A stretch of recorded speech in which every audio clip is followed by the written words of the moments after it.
Olá, muito boa noite. Voltamos a falar aqui dos estúdios da TV Câmara Municipal de Nova Friburgo, com você, telespectador da nossa querida cidade serrana. Aqui ao meu lado, a vereadora Maiara Felício, representante do Partido dos Trabalhadores, recebendo ela nessa noite aqui. Maiara, muito boa noite, um imenso prazer recebê-la aqui.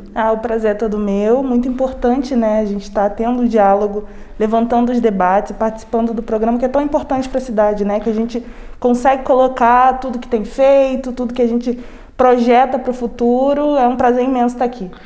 Maiara, a gente vai começar falando sobre os seus 6 primeiros meses de mandato aqui na Casa Legislativa.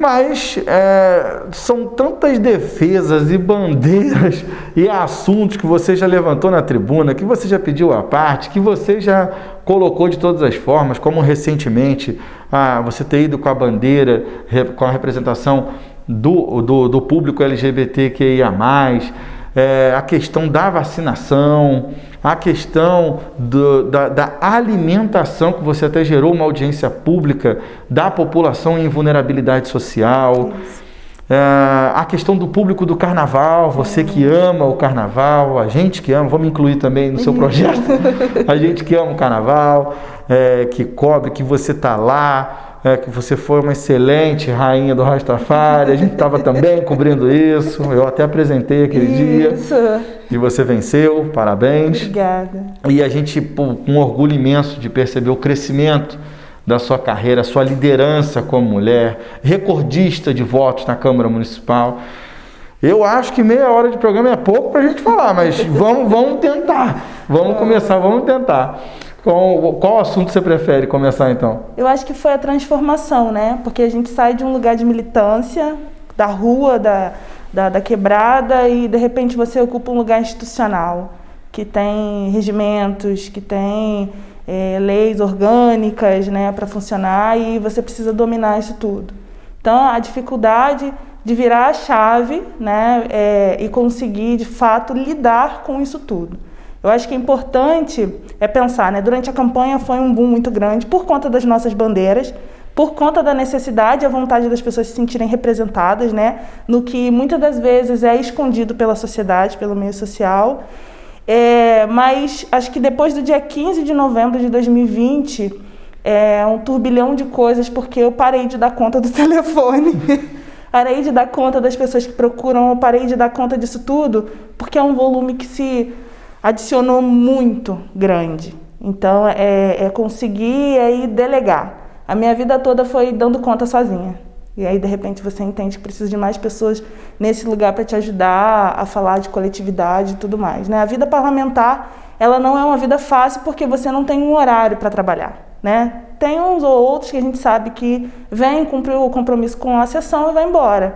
Mas quando você se dedica de fato para uma atuação parlamentar, 3 horas da manhã, dia de domingo, feriado, essas coisas param de ter um significado de descanso. É o momento inteiro. E as pessoas precisam de você, né? E elas ali, elas se sentem de fato representadas, ocupando aquele lugar contigo. E você não pode decepcionar, né? Você tem que estar junto dessas pessoas. Eu entendo que isso aí que você fala, vindo do seu público, que realmente é um público que mais sofre, que é mais carente, que precisa mais de auxílio, realmente a classe pobre, como você mesmo costuma trazer, a comunidade com você. Essa necessidade de ajuda, pedido de socorro, ela vem em volume muito maior do que, teoricamente, outros vereadores de outros núcleos que são menos demandados, que são questões mais administrativas, empresariais, né? Algumas colocações mais fáceis de lidar, porque a sua necessidade é imediata. Os seus questionamentos, como é o caso da alimentação, é para ontem, né? E como é que foi lidar com isso a partir de janeiro para cá? Eu sentei, respirei fundo e comecei a trabalhar, né? E entendendo, né, as primeiras sessões, o dia da posse, que foi um nervosismo tremendo, né? O dia da votação da mesa diretora e todos esses protocolos que a gente foi cumprindo. E até entender, né, como de fato funcionaria uma sessão, como deveria me portar uma sessão e como eu atuaria dentro do meu gabinete. A primeira coisa que eu fiz foi começar a visitar todos os equipamentos da prefeitura para entender como eles funcionam. Não adianta levantar uma queixa, não adianta criar uma crítica, se eu não conheço aqueles servidores, eu não consigo escutar a voz daqueles servidores. Então a gente começa a visitar, entender as dificuldades, entender como se aparelha, né, esses equipamentos, essas secretarias ou subprefeituras, e conforme isso for acontecendo, a gente dá o direcionamento do que seria necessário, né? Eu acho que a Câmara ela teve uma alta muito grande de projetos indicativos, porque a gente entendeu que precisaria fazer várias questões, né, trazer várias questões para dentro da prefeitura para que eles entendessem que por mais que já seja um equipamento do executivo, muitas das vezes falta o diálogo, né? E o vereador fica meio que nessa função também, para além de fiscalizar, mas de dar ali a opinião do que poderia acontecer. E foi isso que aconteceu e a gente chegou ouvindo bastante essa população, esses servidores. Depois, a gente quis se aprofundar mais nas comissões que a gente assumiu, né? A Comissão de Educação e Cultura, a Comissão de Diversidade, né? Que é Diversidade Sexual e Igualdade Racial.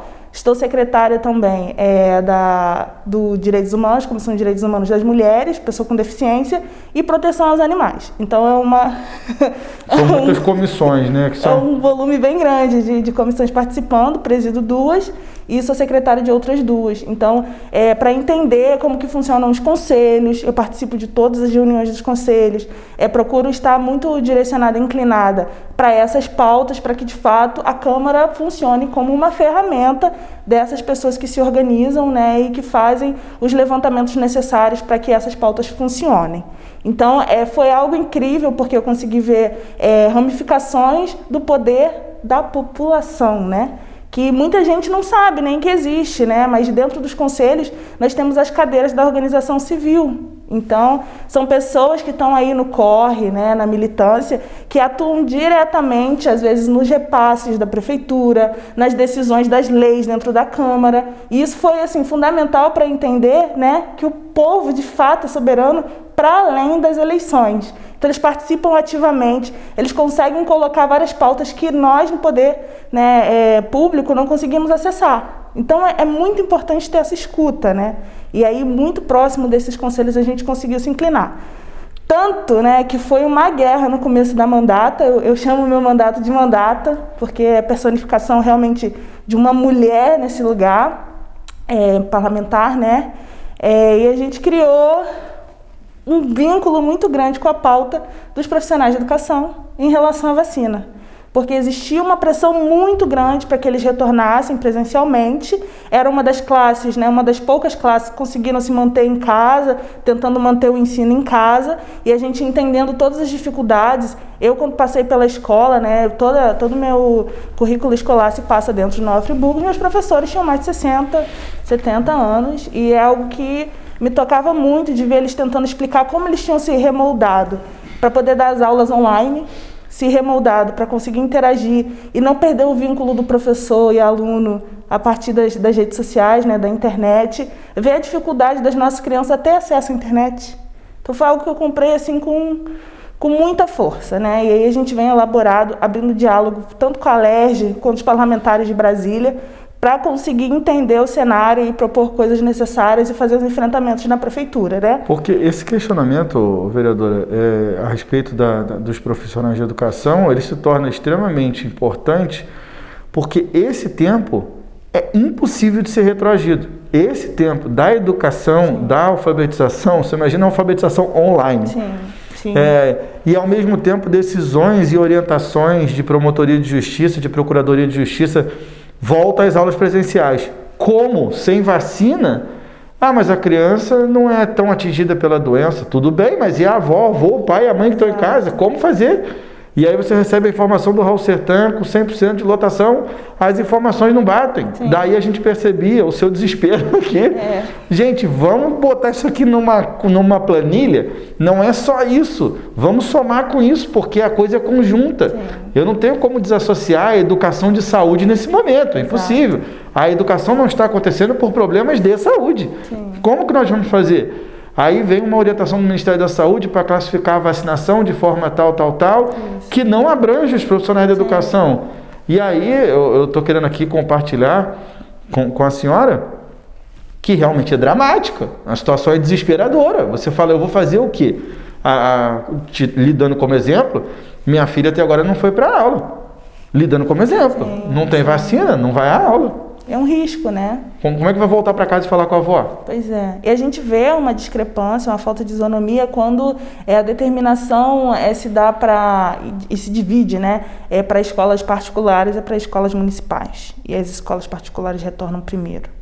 E a gente já tem um problema, uma onda, um índice de contágio aumentando e pessoas dizendo que não, profissionais que a gente esperava, né, que tivesse essa responsabilidade dizendo que não, alguns outros profissionais com medo de sofrer represália, e isso tudo dentro de uma atmosfera caótica que Nova Friburgo se transformou, né? E a gente teve um número de centenas subindo tão rápido no município que em um ano nós não tivemos. Então, foi realmente algo que chamou muita atenção. A gente ainda está nesse embate, porque as escolas municipais retornaram, né? E a gente tem várias denúncias, já perdemos 2 profissionais de educação da rede, é algo que a gente lamenta muito, porque poderia ser evitado, né? E aí vê hoje uma prefeitura que defende que agora eles estão vacinados, mas estão vacinados com uma primeira dose apenas. Então, responsabilizar, de fato, a quem é de direito, sabe? Como nós temos essa obrigação com os profissionais. Não é só, eles têm um juramento, né? Tem um juramento.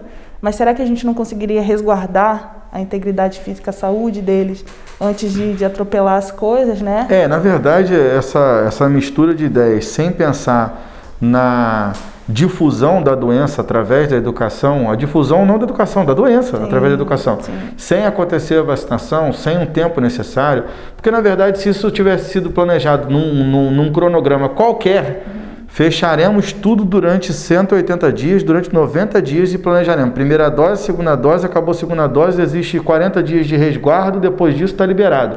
Os efeitos da doença são menores aqui e ali. A educação já estava funcionando há muito tempo. E a senhora não estaria questionando isso e eu não estaria preocupado.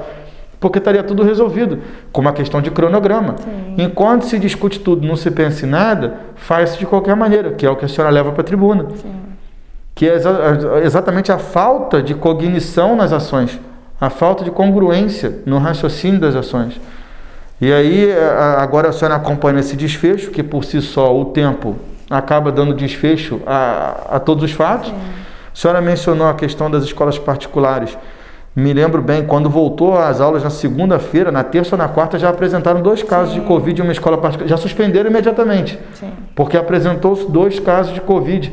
Mas claro que vai apresentar, não precisa ser gênio para entender isso. Eu conversava com uma cientista por esses dias e falava, ela me explicando ali metodicamente, então, Mera, esses cálculos aqui mostram que vai aumentar. Eu falei, mas eu não preciso nem ser cientista. Exato.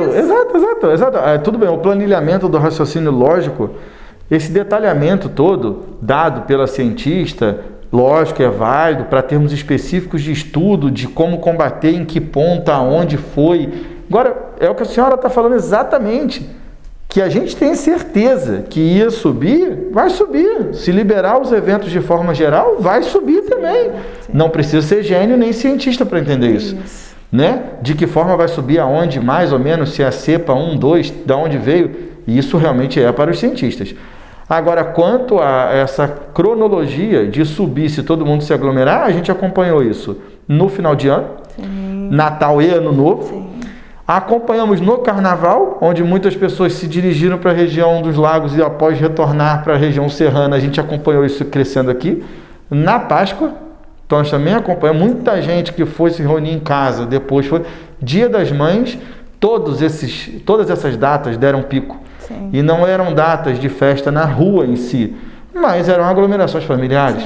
Então, realmente é uma coisa a se analisar, que volta a pactuar com o vosso raciocínio.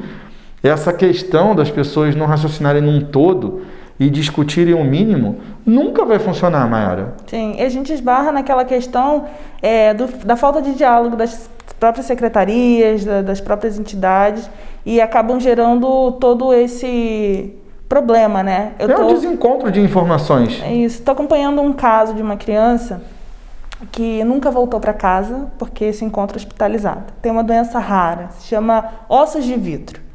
qualquer coisa, né, ele pode fraturar, né? Então, precisou de todo um cuidado, né, de fisioterapia, e ele se encontra no Rio de Janeiro há 2 anos, nunca voltou para casa. A mãe já passou por várias questões, até em delegacia, porque o médico, quando ela deu à luz ao primeiro bebê, ele falou que essa doença, que é rara, não existia, e que ela tinha agredido a criança. Existem até filmes sobre isso, Mara. Sim, fragmentado, né? Existem filmes sobre isso. Sim, sim. Toda vez que eu vou falar desse caso, eu cito fragmentado. Mas existe. Como que a pessoa diz que não existe isso? Pois é.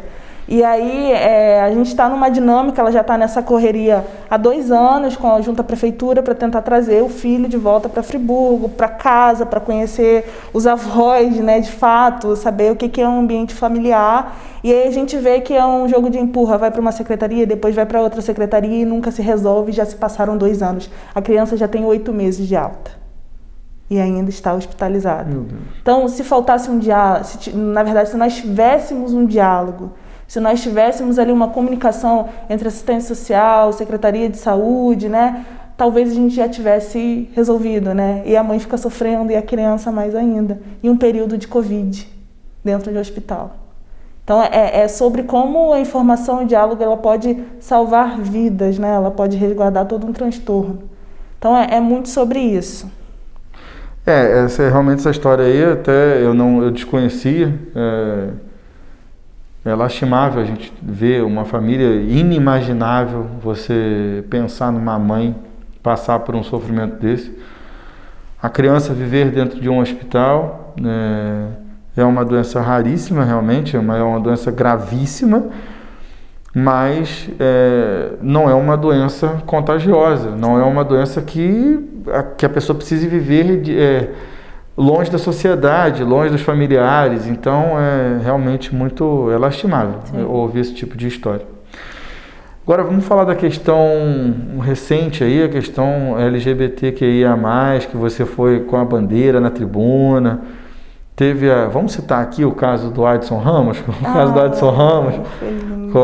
que aí surpreendeu todo mundo, até a ele mesmo, e enfim, foi aquela alegria e o Brasil inteiro compartilhando, Xuxa Meneghel compartilhando, Hugo Gloss compartilhando, e todo mundo se sentindo aí representado pura e simplesmente pela não discriminação de nada. Né? Sim. Acho que falar sobre essa pauta, essa bandeira, é falar sobre amor, né? Eu vejo muitas justificativas conservadoras, e conservadoras que eu falo não é a questão da tradição, né? É conservadora no sentido das pessoas não estarem abertas ao diferente. Quem é igual ao outro? Não existe isso, né? E falar sobre amor não deveria ser um tabu, não deveria nem ser da minha conta, né? Então acho que é tão atrasado levar um tema desse para a tribuna, é tão cafona ainda ficar tendo que defender e dizer, olha, isso não passa na nossa aprovação, não passa no nosso interesse, porque é a vida do outro, né? É falar de respeito, é falar de fato do amor. Então, é dizer que as pessoas são diferentes, que a gente tem que responder. A religião, ela não pode determinar a garantia do direito do cidadão. A gente não pode se limitar a acreditar que o que é o normal e o que é o diferente, tudo é diferente um do outro, né? E respeitar, né? Eu acho que o mínimo que a gente pode fazer, né, pensando todas as estatísticas de violência que existe no nosso país direcionada a essa população, é fazer com que nós cada vez mais possamos blindar essas pessoas para que de fato a gente fale de uma igualdade, para que de fato elas possam exercer, né, e sobreviver numa cidade mais justa, responsabilizando o poder público por Mara, isso. eu sempre cito isso porque eu tenho imenso prazer em citar isso. Uma das campanhas publicitárias mais legais que eu já vi, ela não defende bandeira nenhuma. Não defende a bandeira conservadora, não defende a bandeira LGBTQIA+, nenhuma bandeira. Era feita inicialmente pelo Lázaro Ramos e pela Thaís Araújo, 2 gigantes da arte brasileira, que era, o Tony Ramos também, sou fãzaço, que era tudo começa pelo respeito. É só isso. Tudo se resume, o resto ficar arrumando derivações, eu acho que a gente acaba caindo naquela ilação de ficar vendo micro e não vendo macro. Quando você tem respeito, por si só, você já não tem preconceito. Você já não tem análise. É o que você falou perfeito. Eu concordo com você, grau, gênero e número, assim, ipsilítere. É uma coisa que não me cabe. Não me cabe julgar. Não me cabe pré-julgamento. Não me cabe nada. O direito de um termina onde começa o meu termina onde começa o dele. E é isso. Você definiu, assim, exemplarmente muito bem, uma das melhores definições que eu já vi. É cafona. Ah, você acha cafona ir lá defender isso? Acho, porque eu estou defendendo. Se eu estou defendendo é porque tem alguém atacando, eu não preciso defender. É isso. Não é isso, Mayara? Você me corrija se eu estiver errado. Não é isso. É isso. Eu não preciso defender. Deveria ser natural. Eu não precisaria defender. Eu não preciso levar o tema para dizer que tem gente que ainda pensa assim ou assado. Eu não quero dizer nada. Eu só quero que ele possa dar o ramo de flores, lá o buquê de flores, ao marido dele, ao companheiro dele e pronto. Só isso. A liberdade e o respeito caminhando de forma conjunta, eu acho que encerra esse assunto. E quero te parabenizar de verdade pela sua definição aqui sobre esse tema, que é isso é cafona e não me cabe. Essa é a melhor definição. Qual é a sua opinião? Não me cabe, não tenho opinião para dar. A opinião é o quê? Ele deu flores ao marido dele. E é isso. E é lindo. Por quê? Porque é o amor dos dois. Tudo bem, ele está feliz e ele também. E vamos seguir a vida. É isso. E eu acho que a gente vai para um assunto, né? Acho que vai encaminhando para um lugar muito interessante, porque casais héteros não são indagados sobre a sua intimidade, sua relação. A gente precisa ficar explicando, né, do porquê. Por que o outro precisa. Não é? Exato. Então, o respeito se dá de todas as formas. Tem que se dar de todas as formas. Ele deu um buquê de rosas ao marido. Sim. E o outro deu à esposa. Sim. A esposa deu ao marido. Sim. E tudo bem. Todo mundo ganhou flores.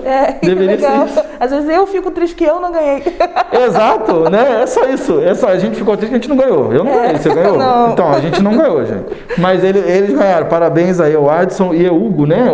Se eu não me engano aí. Então, parabéns a eles aí. Foi muito bacana, realmente, e mega merecedora esse compartilhamento gigante que eles tiveram aí. Foi lindíssimo, Eu chorei, eu fui ver tarde da noite do dia 28, mas eu achei foi lindo, nossa, lindo, né? Que todos nós tenhamos o direito ao amor, né? Seja ele qual for. É isso aí, parabéns a vocês, viu, gente?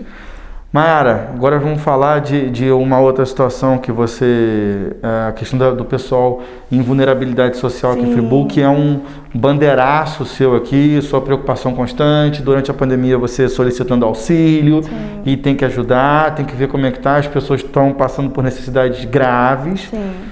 Friburgo é uma cidade que muita coisa, eu vou usar esse termo, mas não é...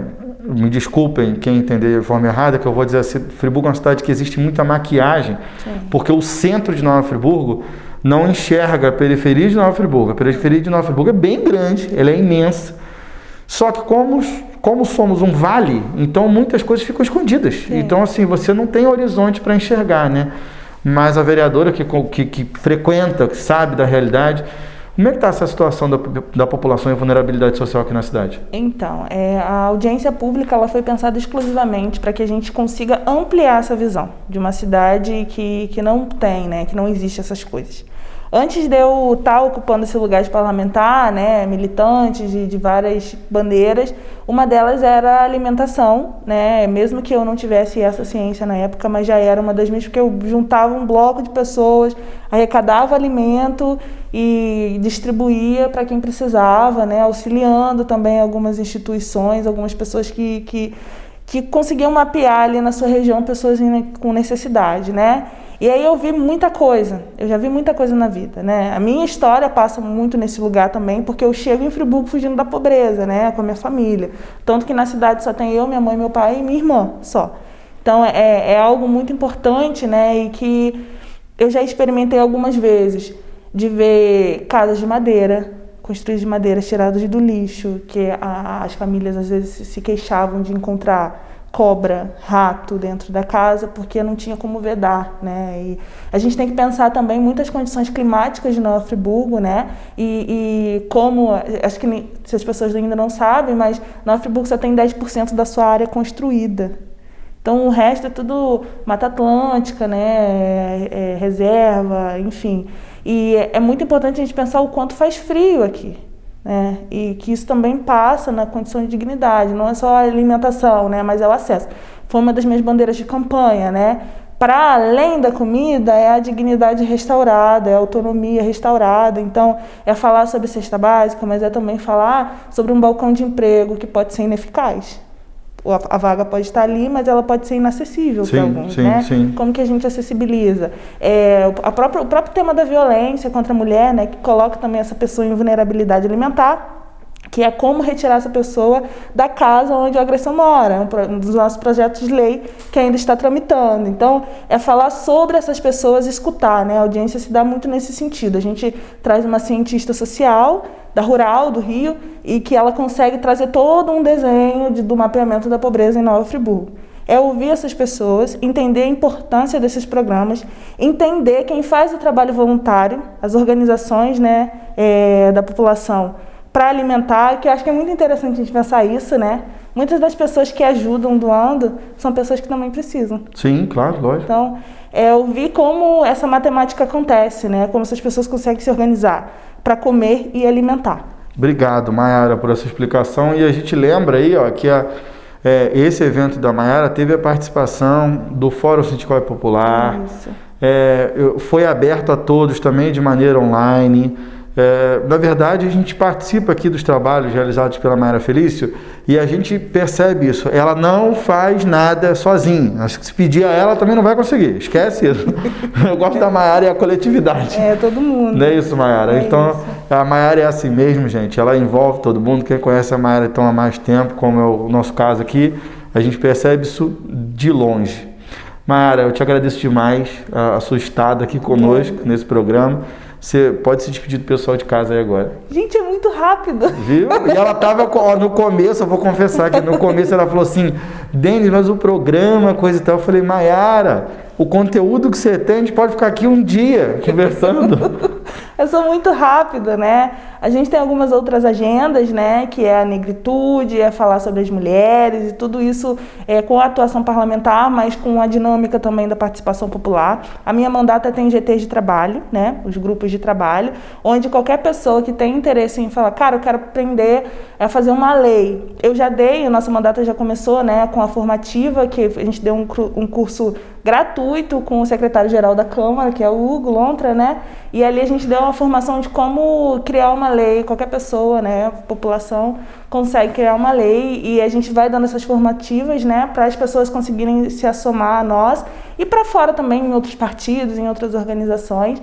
Então é muito interessante, né, ressaltar que a gente não quer que as pessoas participem apenas na eleição, né, da democracia e falar que a gente está de portas abertas, né, o nosso gabinete e a Câmara como um geral, agradecer o convite, eu me sinto muito honrada de poder participar aqui e dizer que até logo, se tiverem mais dúvidas, se quiserem conhecer um pouco mais, segue lá nas redes sociais, no Instagram é Mai Felício, Facebook Mayara Felício, Twitter Mayara Felício, que vocês vão conseguir ver as nossas atualizações. A gente não para. Obrigado, Mayara. Eu que agradeço. A vocês aí de casa, muito obrigado pela sua audiência, sua companhia e seu carinho. Fica com Deus e até a próxima.